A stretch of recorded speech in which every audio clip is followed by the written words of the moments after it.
Hello everyone, welcome back to best dental solutions. तो आज के लेक्चर में हम बात करेंगे मैक्सिलरी पोस्टीरियर टीथ के एक्सेस ओपनिंग के बारे में। ठीक है, हमने पिछले लेक्चर में मैक्सिलरी एंटीरियर्स की बात कर ली थी। आज हम मैक्सिलरी पोस्टीरियर की बात करेंगे। तो स्टार्ट करते हैं मैक्सिलरी फर्स्ट प्रीमोलर से। ठीक है, तो मैक्सिलरी फर्स्ट प्रीमोलर की एवरेज लेंथ क्या होगी? ये होगी 22.5 mm। ठीक है, इसके पल्प चैम्बर की बात कर लेते हैं। तो पल्प चैम्बर जो होगा वो बक्को पैलेटली वाइड होगा। ठीक है, इंसाइजर्स में हमने क्या देखा था, दोनों इंसाइजर के मीजी और डिस्टली वाइड थे, लेकिन कैनाइन में और प्रीमोलर में क्या होगा, बक्को पैलेटली वाइड होंगे। ठीक है, उसके बाद इसमें दो पल्प हॉर्न्स होंगे। अब वो दो पल्प हॉर्न्स कौन से होंगे? बक्कल और पैलेटल। ठीक है, जो हमारा बक्कल कस्प और पैलेटल कस्प होता है उसी के नीचे, उसी के कॉरेस्पॉन्डिंग में हमारे पल्प हॉर्न्स होंगे। ठीक है, तो यंग टीथ में जो बक्कल कस्प होता है ना वो ज़्यादा प्रोमिनेंट होता है। यंग टीथ में बक्कल कस्प मोर प्रोमिनेंट। अब जो फ्लोर होगा, पल्प चैम्बर का जो फ्लोर होगा वो होता है कन्वेक्स। ठीक है, और इसमें टू कैनाल ओरिफाइस प्रेजेंट होंगे। ठीक है, कौन से? बक्कल और पैलेटल कैनाल। ठीक है, और क्रॉस सेक्शन में कैसा होगा? ये ओवॉइड होगा। ठीक है, और वाइडर मैंने बता दिया बक्को पैलेटल डायरेक्शन में। ठीक है, जैसे मान लो ये हमारा टूथ है,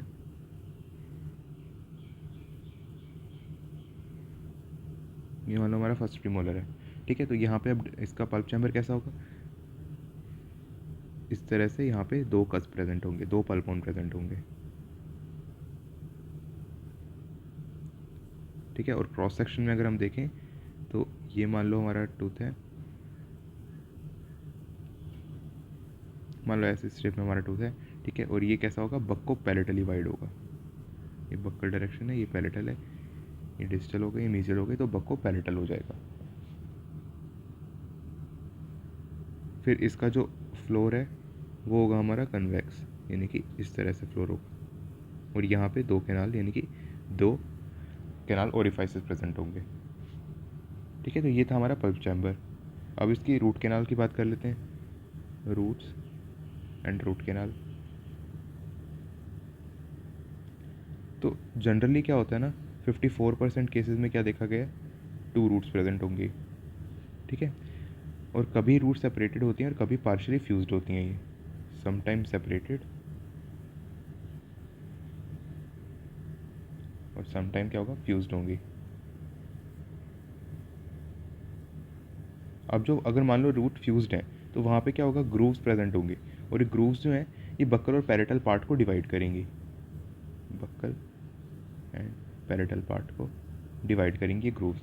ठीक है, और दोनों में, इन दोनों जो बक्कल और पैरेटल जो पार्ट है इन दोनों में अपनी अलग अलग रूट कैनाल होंगी। ठीक है, उसके बाद जो बक्कल कैनाल जो है वो बक्कल कस्प के नीचे होगी। Buccal canal below buccal cusp.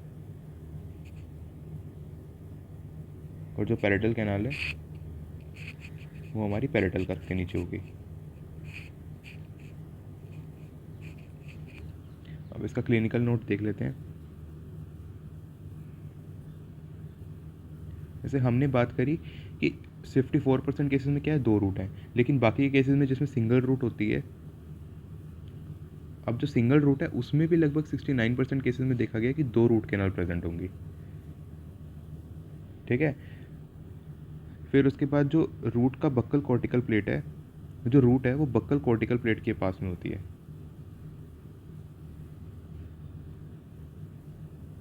ठीक है, तो इसकी वजह से इसमें फेनेस्ट्रेशन और डिहाइसेंस हो सकते हैं।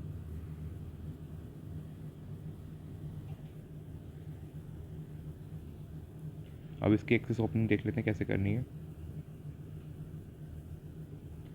तो हम रेडियोग्राफ से पहले इसका शेप और साइज एस्टिमेट करेंगे। ठीक है, उसके बाद हम क्या करेंगे, उसके बाद जो हमारा ओक्लूजल सरफेस है, ओक्लूजल सरफेस, उसके सेंटर पे पेनिट्रेशन करेंगे इनेमल में। और कौन सा बर यूज़ करेंगे, नंबर 2 राउंड बर, ठीक है। यानी कि सेंटर ऑफ ओक्लूजल सरफेस पे बिटवीन बक्कर एंड पैरेटल का नंबर 2 राउंड बर से हम इनेमल को पेनिट्रेट करेंगे, ठीक है। फिर बर को हमें वही लॉन्ग एक्सिस के लॉन्ग एक्सिस के अलॉन्ग मूव करना है, बर मूव्ड अलॉन्ग लॉन्ग एक्सिस, ठीक है। फिर हमें क्या होगा, ड्रॉप फील होगा। ड्रॉप फील हो गया मतलब कि पल्प चैम्बर को पेनिट्रेट कर दिया हमने। उसके बाद क्या होगा, हम रूफ को रिमूव करेंगे, ठीक है। इसको रिमूव करने के लिए हम क्या करेंगे, बर को चैम्बर वॉल्स के अलॉन्ग मूव करेंगे, बर मूव्ड अलॉन्ग चैम्बर वॉल्स, ठीक है। और फिर उसके बाद टेपर्ड डायमंड बर से कैविटी वॉल्स को स्मूथ करेंगे,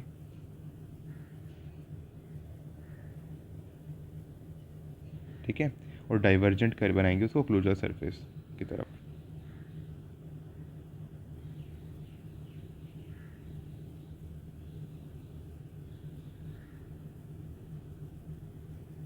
ठीक है। यानी कि हमने क्या किया, सबसे पहले रेडियोग्राफ लिए, उसमें हमने पल्प चैम्बर का साइज शेप वगैरह सब देख लिया, एनाटमी देख ली, ठीक है। उसके बाद हमने क्या किया, जो बक्कल कस्प और पैरेटल कस्प जो था हमारा, ठीक है, उसके बीच में वहाँ पे बर रख के हमने पेनिट्रेशन की इनेमल में, एकदम सेंटर ऑफ ओक्लूजल सरफेस से हमने पेनिट्रेशन की इनेमल में, ठीक है। उसके बाद इनेमल में पेनिट्रेशन करके हमने जो बर को है वो लॉन्ग एक्सिस के लॉन्ग मूव किया, तो क्या हुआ, हमें एक टाइम पे जाकर के एक डिप फील होगा, ठीक है, एक ड्रॉप फील होगा। तो वहाँ पे क्या होगा, वहाँ पे हमें मतलब कि पल्प चैम्बर को हमने परफोरेट कर दिया। अब पल्प चैम्बर को परफोरेट कर दिया, अब हम क्या करेंगे, बर को पल्प चैम्बर की वॉल्स के अलॉन्ग मूव करेंगे। पल्प चैम्बर की वॉल्स के अलॉन्ग मूव करेंगे तो वहाँ से हमारी जो एक्सेस कैविटी है उसकी भी एक तरह से बाउंड्रीज बन जाएंगी, ठीक है। यानी कि पल्प के जो वॉल्स हैं उसके आर पार हमारी बाउंड्रीज बन जाएंगी। एक्सेस कैविटी जो हमने बनाई है उसकी भी बाउंड्रीज हम पल्प के चैम्बर की वॉल्स के हिसाब से बना देंगे, ठीक है।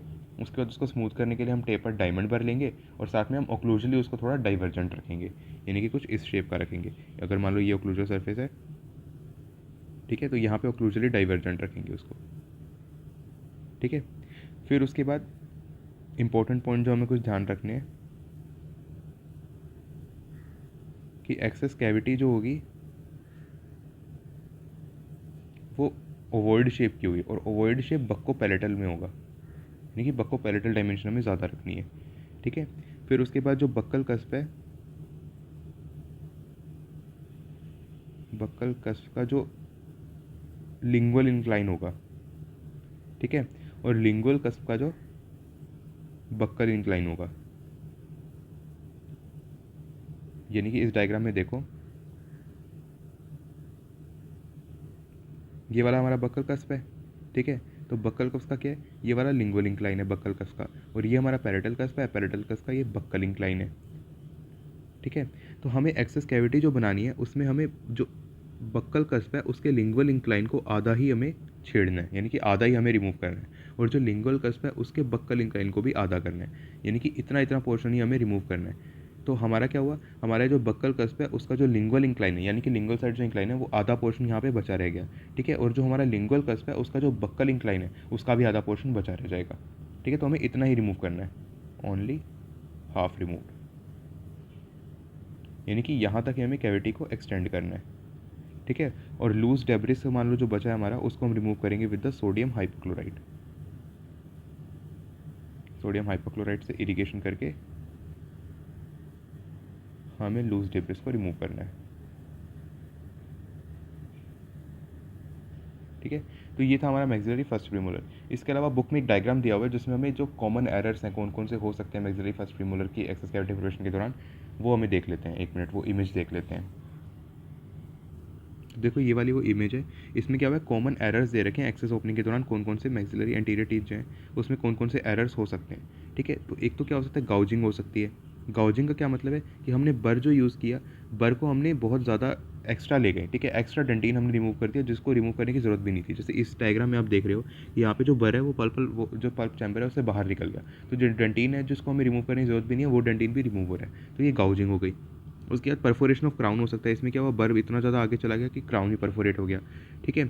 उसके बाद क्या हो सकता है, उसके बाद ये हो सकता है कि इसमें एक मिनट, इसमें क्या होगा, हमारा पल्प चैम्बर जो है उसको हमने अच्छे से रिमूव नहीं किया, ठीक है, तो वहाँ पे नेक्रोटिक पल्प बच रह गया, यहाँ पे नेक्रोटिक पल्प क्या होगा, बचा रह गया, तो उसकी वजह से क्राउन में डिस्कलरेशन हो सकती है, ठीक है। उसके बाद क्या होगा, यहाँ पे डी में देखो, डी में जब हमने एक्सेस कैविटी प्रिपरेशन कर रहे थे तो हमने अच्छे से उसको स्ट्रेटन अप नहीं किया, यानी कि स्ट्रेट लाइन एक्सेस हमें यहाँ पे नहीं मिल रहा है, यहाँ पे ये लेज बन गया, देखो इधर ये वाला जो पोर्शन है ये लेज पोर्शन है, ठीक है, तो इसकी वजह से क्या होगा, जो हमारा इंस्ट्रूमेंट है उसको स्ट्रेट लाइन एक्सेस नहीं मिलेगा, तो इसलिए वहाँ पे हमें दिक्कत होगी क्लिनिकल एक्सेस में, ठीक है।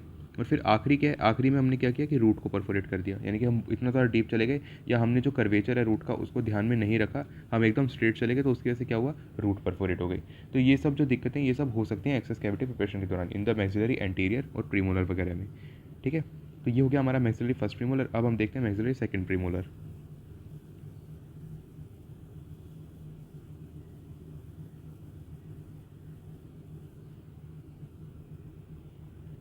तो मैक्सिलरी सेकंड प्रीमोलर की एवरेज लेंथ क्या होती है,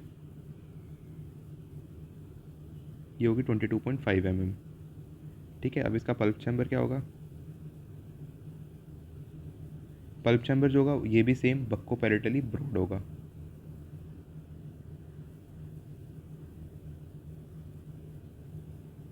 ठीक है, और इसमें भी 2 पल्प होल्स देखने को मिलेंगे। जो फ्लोर होगा वो ज़्यादा डीप होगा,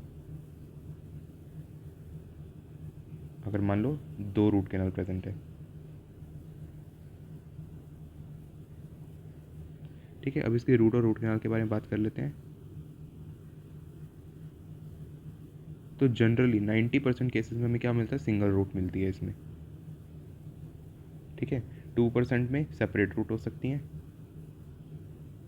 यानी कि एक से ज़्यादा रूट सेपरेटेड, और लगभग 7% केसेस में क्या होता है, हमें पार्शियली फ्यूज रूट मिलती हैं, ठीक है। अब जो कैनाल्स हैं वो हो सकता है कि 2 कैनाल्स हो through out, 2 canals through out, यानी कि पूरे के पूरे रूट में 2 रूट कैनाल हो, और या फिर हो सकता है कि ये जो 2 रूट कैनाल्स हैं वो एपाइकल रीजन में जा कर के फ्यूज़ हो जाएं, ठीक है। उसके बाद क्लिनिकल नोटिस का देख लेते हैं क्या है। तो जो इसकी जो रूट्स होती है ना मैक्सिलरी साइनस के पास में होती है एकदम, roots close to maxillary sinus, ठीक है। तो इससे क्या होगा, साइनस फ्लोर में एक तरह से प्रोमिनेंस क्रिएट कर सकती है ये, साइनस फ्लोर में प्रोमिनेंस, ठीक है। और जो इसकी कैनाल्स होंगी वो कर्व्ड होंगी, कैनाल्स आर कर्व्ड, ठीक है। अब इसकी एक्सेस ओपनिंग कैसे करनी है, इसकी एक्सेस ओपनिंग के लिए ना वही सेम फर्स्ट प्रीमोलर जैसे ही करना है। हो सकता है हमें ओक्लूजल एनाटमी को ध्यान में रखते हुए थोड़े बहुत चेंजेस करने पड़े, ओक्लूजल एनाटमी के अकॉर्डिंग हमें चेंजेस करने पड़ सकते हैं, मॉडिफिकेशन थोड़ी करनी पड़ सकती है, ठीक है। और इसमें एनॉमलीज क्या होती है, बहुत ही मतलब थोड़े से केसेस में हमें क्या होता है, 3 रूट कैनाल देखने को मिल सकती हैं, 3 कैनाल मे बी प्रेजेंट, ठीक है। तो ये था हमारा मैक्सिलरी सेकेंडरी मोलर। अब हम देखते हैं मैक्सिलरी फर्स्ट मोलर। ये जो ये इंपॉर्टेंट है, मैक्सिलरी फर्स्ट मोलर को अच्छे से ध्यान से देख लेना। तो इसमें जो एवरेज लेंथ होती है वो हमारी बक्कल कैनाल जो होगी उसमें तो लगभग होती है 19 mm की, और जो हमारी पैरेटल कैनाल होती है उसमें होती है 20.5 mm की, ठीक है। जो पैरेटल कैनाल होगी वो थोड़ी ज़्यादा लंबी होगी, ठीक है। अब इसकी पल्प चैम्बर की एनाटमी देख लेते हैं। तो पल्प चैम्बर में इसमें क्या होता है ना, एक तो ये सबसे पहले मैक्सिलरी आर्च जो है हमारा उसमें सबसे लार्जेस्ट पल्प चैम्बर होता है, मैक्सिलरी आर्च में लार्जेस्ट पल्प चैम्बर इसी का होता है, ठीक है। अब इसमें 4 पल्प हॉर्न्स होंगे, वो कौन कौन से हैं, एक तो मीजियो बक्कल, एक डिस्टो बक्कल, एक मीजियो पैलेटल और एक डिस्टो पैलेटल, ठीक है। तो ये 4 पल्पोन्स हो गए। तो ये 4 पल्पोन की वजह से इसकी शेप कैसी हो जाएगी, रोम्बोइडल शेप, ठीक है। अब इसमें रोम्बोइडल शेप होगी क्रॉस सेक्शन में। अब जो रूफ है उसकी जो वॉल्स हैं वो आपस में कन्वर्ज करती हैं। जैसे मान लो ये रूफ़ है, फॉर एग्जांपल तुम अपने कमरे का अगर रूफ़ मान के चलो, उसके क्या है 4 वॉल्स हैं। ऐसे ही जो पल्क चैम्बर होगा जो मैक्सिलरी फर्स्ट मोलर का, उसकी वजह से 4 वॉल्स हैं। लेकिन जैसे जैसे वो वॉल्स पैरेटली जाएंगी, मतलब सॉरी पैरेटल नहीं, सॉरी सर्वाइकली जाएंगी, जैसे जैसे नीचे जाएंगी, तो क्या होता है कि वो कन्वर्ज करती हैं आपस में वॉल्स। ठीक है, ऐसा इमेजिन करो कमरा कि तुम्हारी जो वॉल्स हैं वो कन्वर्ज कर रही हैं। और वो इतनी कन्वर्ज कर जाती हैं कि जो लिंगुअल वॉल है वो एकदम ख़त्म हो जाती है। Lingual wall almost disappear. ठीक है, अब वो एकदम डिसअपियर होगी तो क्या हुआ, नीचे जाते जाते सिर्फ 3 ही वॉल्स बची। ठीक है, तो नीचे जाते जाते जो शेप हो जाती है कैसी हो जाती है, रूफ पे जाकर के ट्रायंगुलर शेप हो जाती है। और इसमें क्या हुआ, लिंगुअल वॉल जो है वो डिसअपियर हो गई, लिंगुअल वॉल एब्सेंट। ठीक है, यानी कि क्या हुआ, जो रूफ की जो 4 वॉल्स है वो कन्वर्ज करती हैं टुवर्ड्स द फ्लोर। ठीक है, और जहाँ लिंगुअल वॉल ऑलमोस्ट डिसअपियर हो जाती है, तो इस वजह से जो फ्लोर है वो ट्रायंगुलर शेप का दिखता है क्रॉस सेक्शन में। ठीक है, अब ये जो कैनाल ओरिफाइसेस होंगे वो इसी ट्राइंगल के ना तीनों जो पॉइंट्स होते हैं, तीनों जो एंगल्स होंगे, canal orifice lie on the angles of this triangular floor. ठीक है, जो ट्रायंगुलर फ्लोर है इसके तीनों एंगल्स पे हमारे कैनाल के ओरिफाइसेस प्रेजेंट होंगे। ठीक है, अब कैनाल ओरिफाइसेस के बारे में देख लेते हैं कौन कौन से हैं। तो एक तो होता है हमारा पैरेटल कैनाल ओरिफाइस। ठीक है, तो पैरेटल कैनाल ओरिफाइस क्या होगा, यही सबसे बड़ा होगा, लार्जेस्ट इन साइज। ठीक है, और बक्को पैरेटली लॉन्ग होगा। ठीक है, और इसके पैरेटल सॉरी, और ये इजीली एक्सेसिबल भी होगा।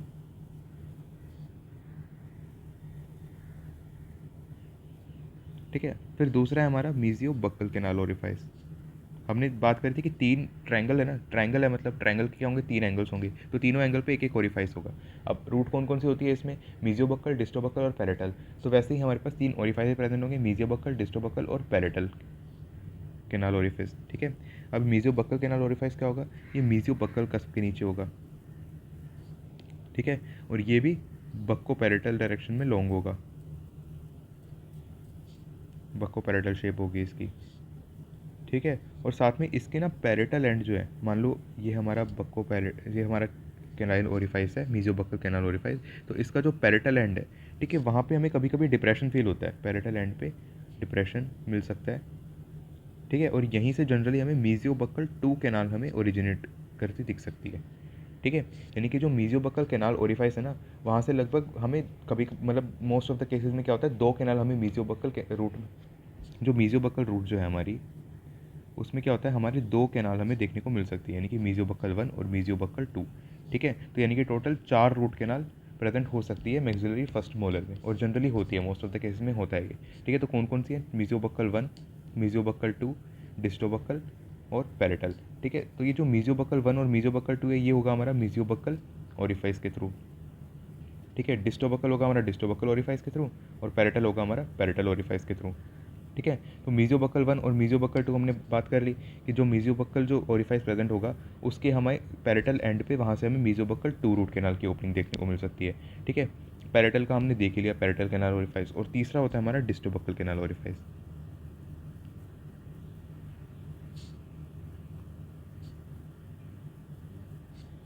तो डिस्टो बक्कल कैनाल ओरिफाइस क्या होता है, ये मीजियो बक्कल ओरिफाइस के ना स्लाइटली डिस्टल और पैरेटल होगा, slightly distal and palatal to mesio buccal orifice. ठीक है, यानी कि मान लो ये हमारा मीजियो बक्कल ओरिफाइस है, तो इसके थोड़ा सा डिस्टल और थोड़ा सा पैरेटल, यानी कि यहाँ पे लगभग हो सकता है, और यहाँ पे हमारा पैरेटल होगा। तो ये एक तरह से ट्रायंगल बन रहा है ना, तो ये ट्रायंगल के तीनों एंगल्स पे हमारे तीनों ओरिफाइस प्रेजेंट होते हैं। तो ये हो गया पैरेटल, ये हो गया हमारा डिस्टो बक्कल, ये हो गया हमारा मीजियो बक्कल। अब मीजियो बक्कल से हमें मीजियो बक्कल 1 मिलेगी रूट कैनाल, और मीजियो बक्कल 1 से यहाँ पे लगभग पैरेटल एंड पे यहाँ पे मीजियो बक्कल 2 हमें यहाँ से ओरिजिनेट होती दिख सकती है। ठीक है, 4 रूट कैनाल हो गए एक तरह से। ठीक है, अब इसकी बात कर लेते हैं प्रॉपर रूट और रूट कैनाल के बारे में। अभी हमने क्या देखा था, अभी हमने कैनाल ओरिफाइसेस देखे थे, अब हम बात करेंगे कैनाल रूट कैनाल के बारे में। तो 3 रूट होती हैं एक तो इसमें। ठीक है, कौन कौन सी है, मीजियो बक्कल, डिस्टो बक्कल और पैरेटल रूट। ठीक है, तो इसमें यूजुअली 3 कैनाल्स भी होती हैं। ठीक है, 3 कैनाल्स नहीं होती, मतलब 4 कैनाल्स होती हैं। क्यों? क्योंकि मीजियोबक्कल जो है हमारी रूट, उसमें हमें 2 कैनाल देखने को मिलती है, मीजियोबक्कल 1 और मीजियोबक्कल 2। ठीक है, अब बात करते हैं पैरेटल रूट के बारे में। तो जो पैरेटल रूट होती है, सबसे बड़ा डायमीटर उसका ही होता है, लार्जेस्ट इन डायमीटर। हमने देखा था ना, जो कैनाल ओरिफाइस था पैरेटल, वो भी सबसे बड़ा था, क्योंकि इसकी रूट भी सबसे बड़ी है और सबसे लॉन्गेस्ट भी यही होती है। हमने शुरू में जो लेंथ की बात करी थी एवरेज लेंथ में, उसमें हमने देखा था कि जो एवरेज लेंथ जो पैरेटल कैनाल की थी वो सबसे ज़्यादा थी as compare to buccal canal, तो यानी कि रूट की लेंथ भी ज़्यादा होगी पैरेटल की। ठीक है, तो लॉन्गेस्ट हो गया और लार्जेस्ट इन डायमीटर हो गया। इसके अलावा 40% केसेस में क्या होता है, ये स्ट्रेट होती है, और 55% केसेस में, यानी कि मेजोरिटी केसेस में क्या होगा, इसमें अपाइकल थर्ड में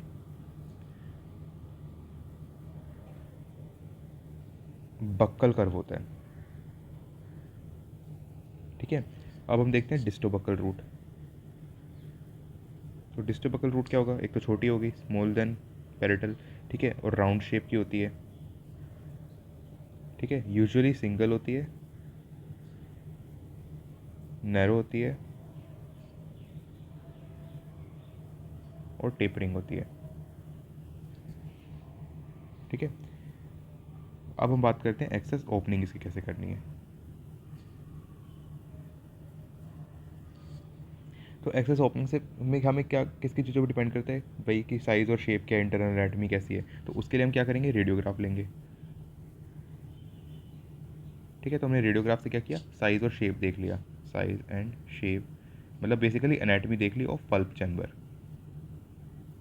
पल्प चैम्बर और रूट कैनाल की हमने एनाटॉमी देख ली। उसके बाद क्या होगा, अब हम स्टेप बाय स्टेप देखते हैं क्या करेंगे। तो सबसे पहले जो सेंट्रल फोसा होता है, उसमें हम हाई स्पीड बर का यूज़ करेंगे। ठीक है, फिर उसके बाद हम इससे इनेमल को पेनिट्रेट करेंगे।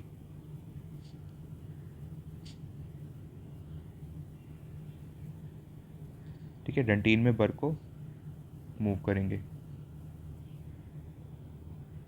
जब तक पल्प चैम्बर रीच ना हो जाए।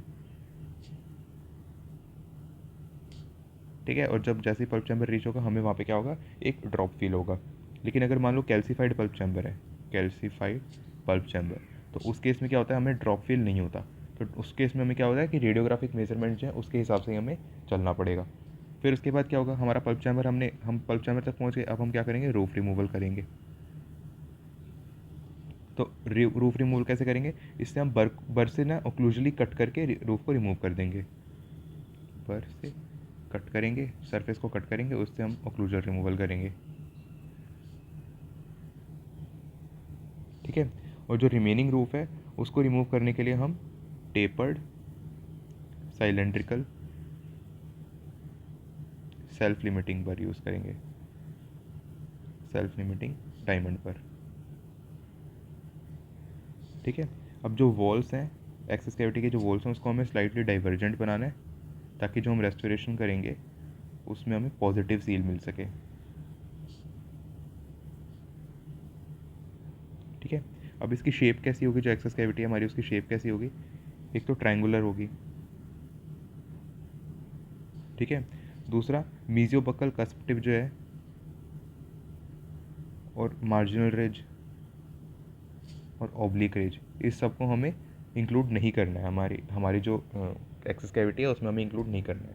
ठीक है, फिर उसके बाद ऐसी शेप बनानी है ताकि हमें डायरेक्ट एक्सेस मिल सके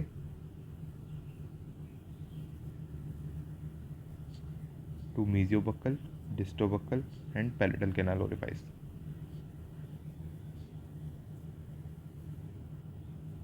और एक चीज़ हमें ये ध्यान रखनी है कि अगर मान लो मीजियोबक्कल 2 कैनाल प्रेजेंट है, तो उस केस में क्या हो जाएगा, हमारी जो कैविटी की शेप हो जाएगी वो हो जाएगी हमारी रोम्बोइडल। ठीक है, जैसे ऐसा क्यों हो रहा है, जैसे मान लो ये हमारा मीजियोबक्कल कैनाल ओरिफाइस है, ये हमारा डिस्टोबक्कल कैनाल ओरिफाइस है और ये हमारा पैरेटल कैनाल ओरिफाइस है। तो हमें क्या होगा, ये ट्रायंगुलर शेप में बनानी है। लेकिन मान लो यहाँ पे हमें मीजियोबक्कल 2 भी मिल गया, तो उस केस में क्या हो जाएगा, ये रोम्बोइडल हो जाएगा, यानी कि इस शेप में हो जाएगा। ठीक है, तो रोम्बोइडल हो गया ना, तो इस शेप में हमारी कैविटी की, मतलब इस शेप में हमारी कैविटी हो जाएगी।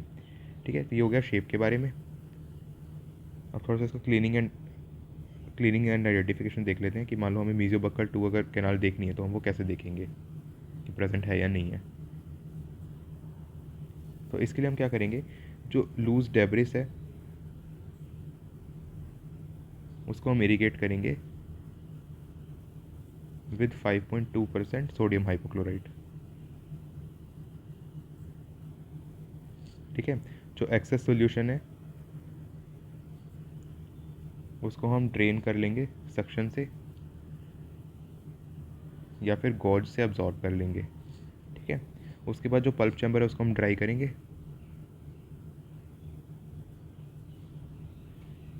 उसके बाद डेंटाइनल मैप जो है उसको फॉलो करके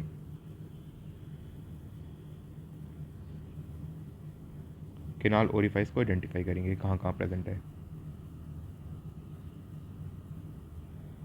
ठीक है, और मीजियोबक्कल रूट में ना जो फोर्थ ओरिफाइस होता है यानी कि MB2 जो हमारा केनाल है वो हमें रूटीनली ऐसे देखने को मिलता है कि मतलब इसी तरीके से हम पूरा क्लीन वगैरह करके मीजियोबक्कल 2 केनाल के जो ओरिफाइस है उसको हम देखेंगे।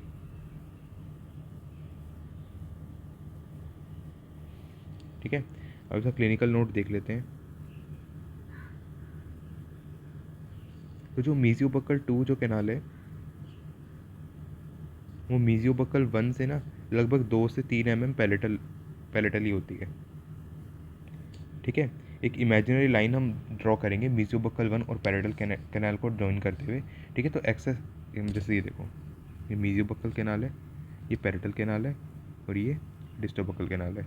ठीक है, तो हम मीजियोबक्कल और पैरेटल को ज्वाइन करेंगे तो यहाँ पे हमें पैरेटली यहाँ पर मीजियोबक्कल 2 कैनाल हमें देखने को मिल सकती है।